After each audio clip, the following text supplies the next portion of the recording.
Hey everybody, Josh here. It's in a World Alternative Media here, and a really interesting thing is happening in Rhode Island. Now, many of you may remember, if you have been following us for a long time, going back to as far back as 2013, we were hosting events against chemtrails, aka stratospheric aerosol geoengineering, the spraying of barium, strontium, aluminum into the atmosphere. People called us crazy. Of course, this is just a backup on Odyssey of one of our videos that we did back in 2015 on this subject because our YouTube channel was taken down. But the point is, we were called crazy. We were called kooks. We were told that we were hallucinating and seeing things, and that we are the ones that discredit most conspiracy theorists. Well, it's funny because at that time we talked about how there are all these government dictates on stratospheric aerosol geoengineering. It's not anything new. You can find them on the government websites. Well, my friends, this out of needtoknow.news, G. Edward Griffin's news site, Rhode Island introduces the Clean Atmosphere Act, an anti-geoengineering bill. They are actually introducing a bill to end something that allegedly doesn't exist. Weird how they could possibly ban something that they say is currently going on within the government that apparently doesn't exist. In this video today, we're going to break this down a little bit because it really, we have the documents, we have the information straight from the bill that's being pushed forward by Representatives Quattrocchi, Price, Nardone, Roberts, and Bennett, and it was introduced in March 2020, but no one has talked about it until most recently. G. Edward Griffin's needtoknow.news. So we're going to go into that a little bit today, and try and break it down, because at the same time we're seeing things like this from Bill Gates back last year, which we reported on out of Forbes. A Bill Gates venture aims to spray dust into the atmosphere to block the sun. What could go wrong? Rhode Island has introduced the Clean Atmosphere Act, an anti-geoengineering bill. And as the article here goes into, it says lawmakers in Rhode Island introduced the Clean Atmosphere Act in March 2022, which has been referred to House Environment and Natural Resources. The proposed legislation aims to establish regulations to reduce hazardous emissions, from prohibiting harmful manipulation of the environment by regulating weather modification and other large-scale atmospheric activities. Application and violation fees would be deposited into a state trust fund for municipality projects that promote the safety of life and property. The bill is extensive and includes regulations and prohibitions on activities that span from aerosol injection, solar blocking, and weather manipulation to carbon sequestration and ocean fertilization, to eliminating unnecessary radio frequency and microwave radiation. The bill proposes that all atmospheric activities require state licensing, or I don't know, maybe my permission. How about that? How about my permission? They need that because I don't consent to them literally everywhere, even in the middle of nowhere in the country, spraying aluminum, barium, and strontium on me. It is making so many people sick right now, and then they blame it on whatever they need to blame it on, COVID, or it just shortens people's lives. It's slow kill. It's basically like over a lifetime getting a COVID jab. It's really, really bad. It causes Alzheimer's. We've done so many studies, even went to the University of Manitoba with samples that showed huge increases in aluminum in the soil a few years ago. Well, actually about 7 or 8 years ago now. Time goes by fast. Due to birds and falling from the sky and squirrels winding up dead everywhere after a spray. We did some studies, before and after studies, and it showed massive increases in aluminum. And the University of Manitoba saw this, and then we tried to bring it into the alongside our fluoride lawsuits in Winnipeg, Canada, we tried to bring it to the Human Rights Commission, and they said it is not a violation of human rights to spray and or to poison the water with hydrofluorosilicic acid. Okay, well, if that's not a violation of human rights, then what is? It says the summary here establishes regulations to reduce hazardous emissions by prohibiting manipulation of the environment, and collects application and violation fees into state trust funds for municipal projects that promote the safety of life and property. You can find it at Rhode Island House Bill 7787. That's Rhode Island House Bill 7787. Go and give your support. I don't support bans on anything. However, with that said, if we're talking about the safety of our kids and trying to stop this insane eugenics experiment that the government's involved in, as well as destroying crops worldwide to cause a worldwide famine and to cause supply chain issues, you know, we have to do what we have to do for our own survival. So yeah, that is RIH 7787. And it has been pushed forward by a few politicians in Rhode Island that I doubt will be getting any big fancy upgrades to their political aspirations anytime soon. But I just have the bill up on the screen from rilegislature.gov. And just to go into a bit, it just says Chapter 23.8, the Clean Atmosphere Act. This chapter shall be known and may be cited as a Clean Atmosphere Act. Line 8, it says, A, it is the legislative intent to preserve the safe, peaceful use of Rhode Island's atmosphere for people, the environment, and agriculture, and to expand upon climate efforts by regulating weather modification and other large-scale atmospheric activities and prohibiting those which are harmful. B, on line 12, it says, the General Assembly finds that many atmospheric activities harm human health and safety, the environment, agriculture, aviation, security, and the economy of the state of Rhode Island. It is therefore the intention of this legislature to regulate hazardous atmospheric activities and further set forth by the terms and provisions of this chapter. The background says earthly life or bios is a system that can be impaired and broken by perturbations such as human activities that are xenobiotic, i.e. foreign to life. The extent damage from pollutants and other harmful human activities is incalculable, and the state of Earth's biotic system is widely reported as catastrophic and in urgent need of protective action. Now, I'm not a believer that there's some big climate issue happening right now. The Earth is doing its patterns, and humans are the biggest issue is pollution to humans, but the government is the biggest polluter in the world. And of course, they want to come in and bring in all these eugenics operations to destroy humanity. It's a big reason why they're purposely destroying the ability to ship gas. It's why if you go to small communities, small towns, their gas is cheaper than the big cities, which doesn't make sense, my friends. However, it does if you actually look, if you dig deep into it. The gas prices are probably actually around $3, but they're pushing it up as high as they can and manipulating the price and stopping the supply to certain places. The big cities are where people are going to panic and beg for carbon credits, beg for environmental regulations the most. So, of course, if you go to Mesa, Arizona, you'll see gas at like $5.60, where you'll find it at $5, if not $4.80 in places in the middle of nowhere in Arizona, like Show Low. So I think this really does prove the point that this is totally manipulated, controlled, and meant to cause panic so that people, when they say, oh, we can't use much gas, they're not believing climate change stuff. So we'll have to bring in carbon credits under the guise of supply chain issue. Of course, that's part of it.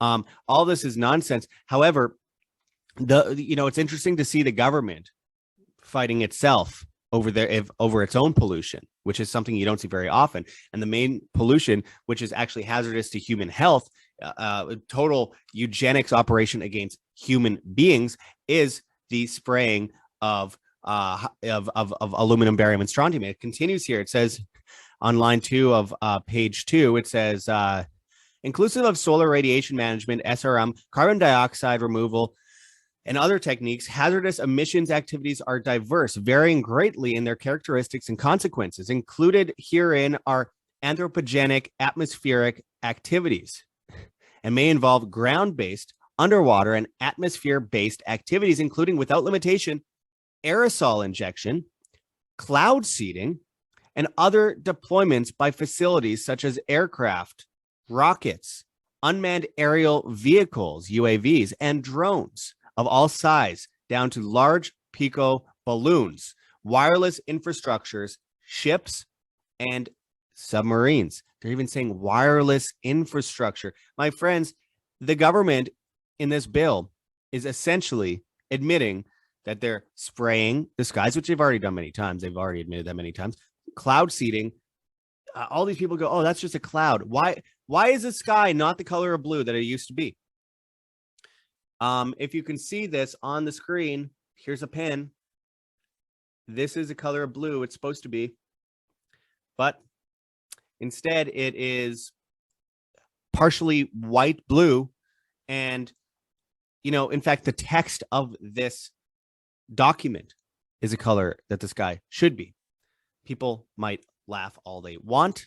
The reality is this has been happening for a long time. And of course, they say, oh, that's just a cloud. Well, no, that was sprayed. I watched it get sprayed, and then it turned into a cloud over time, and it's raining down metals. And the governments of the world, the Stratospheric Geoengineering Act in Canada, the Environment Canada's geoengineering agenda, the United Nations Stratospheric Aerosol Geoengineering Act, they all exist. All this stuff is very much admitted to, but then we're called kooks. The amount of times I've seen mainstream media say, should we start spraying the atmosphere with metals to stop climate change?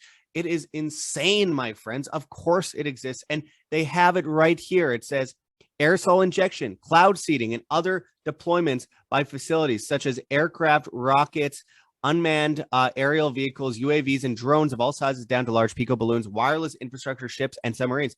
What do they mean by wireless infrastructure, my friends? What do they mean by that? I think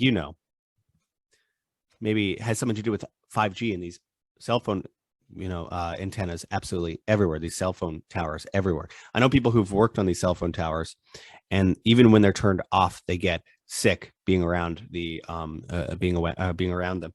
So it continues here. It says, see, scope of regulatory authority, all atmospheric activities require state licensing. D, SRM activities include without limitation aerosol injections such as 1, solar shields or atmospheric sunscreens where reflective materials are injected into the stratosphere with the intention of increasing albedo. These include without limitation sulfur dioxide, SO2, sulfuric acid, H2SO4, and aluminum oxide, A1203. Again, this is stuff we've been talking about forever, my friends, and they're literally saying the idea is to block out the sun, reflect the sun back into space. And, we've seen Bill Gates talk about this for absolutely years, and people are just going to ignore this.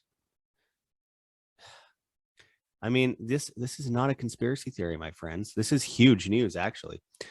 And then it says SO2 and H2SO4 sulfate releases produce toxic sulfate clouds.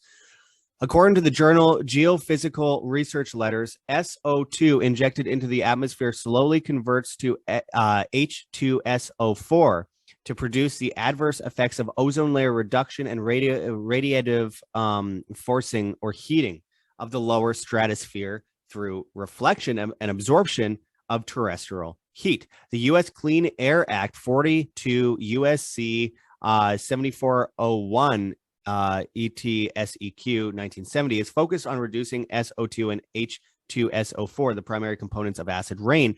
According to the U.S. Environmental Protection Agency, EPA, SO2 penetrates deeply into sensitive parts of the lungs, causing susceptibility to pathogens and harms to the environment. Yes, we're talking asthma. We're talking all the things that also the vaccines seem to also lead to. Autoimmune disorders, my friends. Early onset dementia.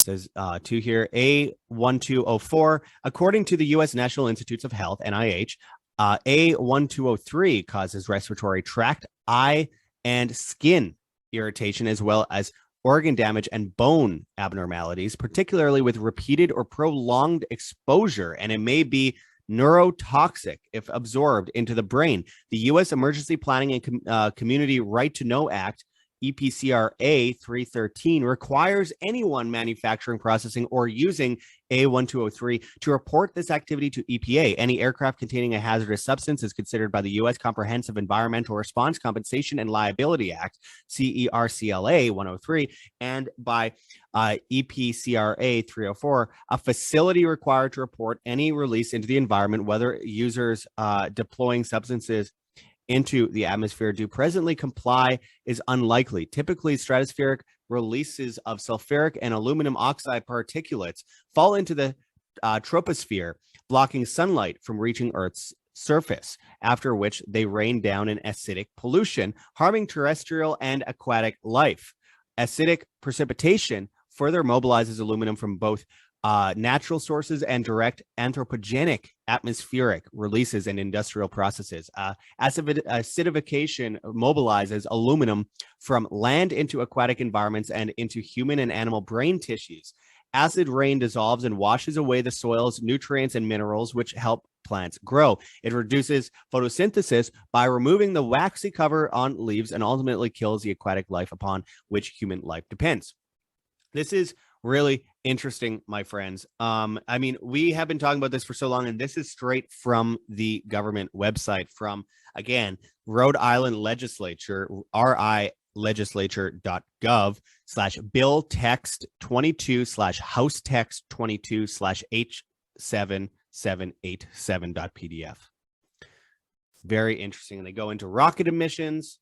They talk about cloud brightening, sodium chloride or sea salt, seawater, nitric acid, and other materials injected into clouds make the clouds more reflective, after which the salt and other materials rain out over land and freshwater supplies, reinforcing the need for the 2021 expansion of states' rights under the U.S. Clean Water Act. They're talking about salt flare rockets, fired into clouds and trigger rain downpours containing salt that contaminates freshwater supplies. And that's just a bit of the the issue. Then 6, cloud seeding releases of silver iodide, AGI, and or solid dry ice, which is carbon dioxide, the latter increasing carbon levels that state policies rather intend to decrease. But of course, remember, they spray at nighttime too. I've seen them spray at nighttime so many times. I did videos years ago, chemtrails at night, talking about spraying in the skies over the moon. Yeah, is that supposed to block out the sun? And it happens at like 10 p.m. So it's not like in the morning it'll be a full sheet. No, it's not what happens. Then it says number 7, cloud cover production, aerial releases of water vapor, a greenhouse gas, result in man-made cloud cover trapping terrestrial heat. 8, reflective space mesh mirrors, wire mesh mirrors deployed in space reduce the amount of direct sunlight reaching Earth's surface over small or large areas, depending on their size. So this all sounds like complete conspiracy theory craziness, but it's something we've been talking about for a long time, and it's something that's on this government website. Amazing. 9, space sunshades or sunshields. Huge parasol-like devices reduce the amount of direct sunlight reaching Earth's surfaces. We've been talking about those forever.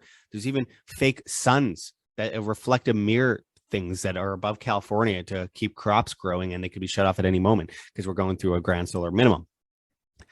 Then it says 10, planetary sunshades. These largest of SRM operations use particulates to cover over time the whole Earth, substantially stripping the ozone layer and reducing the amount of direct sunlight reaching Earth's surface. And then 11, artificial ionosphere, a sustained high density plasma cloud produced in Earth's upper atmosphere. 12, large helium balloons releasing atmospheric contaminants such as SO2. And 13, lithium releases. And E, CDR involving the sequestration, capture and removal of carbon dioxide. So all the things that they say are meant for one thing, they do the exact opposite. Dumping iron in the ocean, all these like things that, the government talks about how they are trying to save the environment by taxing us. And even though they're the ones that monopolize big oil in the first place with, Standard Oil, and then banned hemp and all alternatives, and, killed the guy who created the water car and all that kind of stuff. And then come in with banning straws instead of just getting out of the way, and come in with carbon taxes like in Canada and in Norway. But, meanwhile, that just destroys small communities, and it leads to people having to live in big cities, and it does the opposite of what they think. It causes more pollution. Well, they know that, actually. They're very aware of that. And the point is, like, this goes on so far about putting aluminum coated glass fibers into the environment out of planes and shooting it from the ground as well, using the world as basically a cloud chamber. It's putting trans biological agents and any chemical substances or mixtures from the aircraft, cloud seeding, any electromagnetic radiation deployment other than radar or radio communications. I mean, just the depth of what they're doing is absolutely evil and insane. They're literally, as it even says here, they're literally causing extreme weather with unprecedented temperatures, fires, floods, wind speeds, electrical storms, hurricanes, and tornadoes, resulting in large-scale loss of life, damaged structures and infrastructures, and severe reduction in state, regional, and global food production, with the potential to breach state and national security.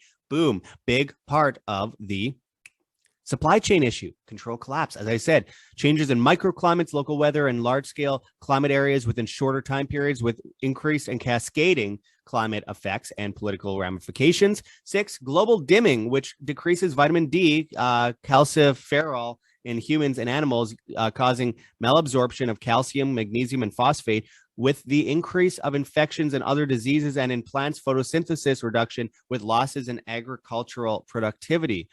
Less direct sunlight reaching Earth's surface, with fewer winter freezes and higher humidity, resulting in increased molds, mildews, fungi, and other pathogens and pests that develop from such conditions, with human, animal, and plant diseases resulting therefrom. Which, by the way, it makes it is even worse when we're talking about from the terrain theory standpoint. If you are eating badly, if you're unhealthy, then you're going to have worse inflammation, and those things will affect you way worse. And if you got jabbed, you're definitely going to be having a lot of problems when they're spraying this stuff in the sky. I've been having allergies and constantly having like just detox events just due to them spraying. It only ever happens a day after heavy spraying. Only ever happens a day after heavy spraying. It says on line 32 here, increases in acid rain loads from the airborne injection or release of sulfur and aluminum oxides, with human, animal, pollinating, insect, plant, and water resource degradation. Changes in distribution patterns and chemical contents of rainfall, resulting in floods, droughts, and the potential for international political conflicts. Again, we could talk about HARP. Increased ultraviolet, increased combustibility of Earth's terrestrial surfaces, significant increases in ambient mechanical vibration and noise pollution, leading to, without limitation, increased incident of nervous system and cardiac irregularities. My friends, there's so much to this. On line 15 of page 6, it says increased metals content in surface dwelling and aquatic organisms, producing heightened bodily electrical conductivity and radiation absorption, with more susceptibilities and damages, particularly where atmospheric electrical charges are naturally or otherwise intensified. 17, extreme harm to vulnerable human subpopulations and more vulnerable species. And 18, significant changes to Earth's atmosphere, electric, magnetic, and electromagnetic properties through the induction of high intensity, decimeter, centimeter, and millimeter wave microwave radiation from increasingly densified wireless facilities, terrestrial and atmospheric, resulting in extreme and less predictable weather and desiccation of humans, animals, insects, and plants, blood cell clumping, rouleau formation, blood clotting, increase in blood oxygen deprivation in humans and animals, diabetes and asthma increases in humans and animals, and the reduction and ultimate eradication of animals and insect populations, particularly pollinators dependent for navigation upon geomagnetism. So here they're saying it's just killing people off. It's killing all animals off. It's just killing us all off, all under the guise of saving us. Imagine that. And, you know, I find this really, really interesting because, I mean, this goes on and on and on, but when we're seeing them talking about wireless facilities and microwave radiation, they're talking about things that, like, for example, if you change the electricity of the Earth, you can move clouds. They've done this in cloud chambers. There's a lot of examples, scientific examples of HARP facilities, like the one in Alaska, but they're all over the world, by the way. Putting electromagnetic frequency into the atmosphere, causing rain or drought and moving things from one place to another. A lot of people believe that the catastrophe in Haiti about 15 years ago or so was due to their HARP actions. And I am of the belief that that is exactly the case. And I remember saying at that time, I believe it was like, it must have been like 2007 or something. I remember saying back then, maybe 2008. I remember saying back then that this was caused by HARP because people saw what looked like northern lights almost by the equator right before it happened, which is something that happens when they beam this stuff into the sky.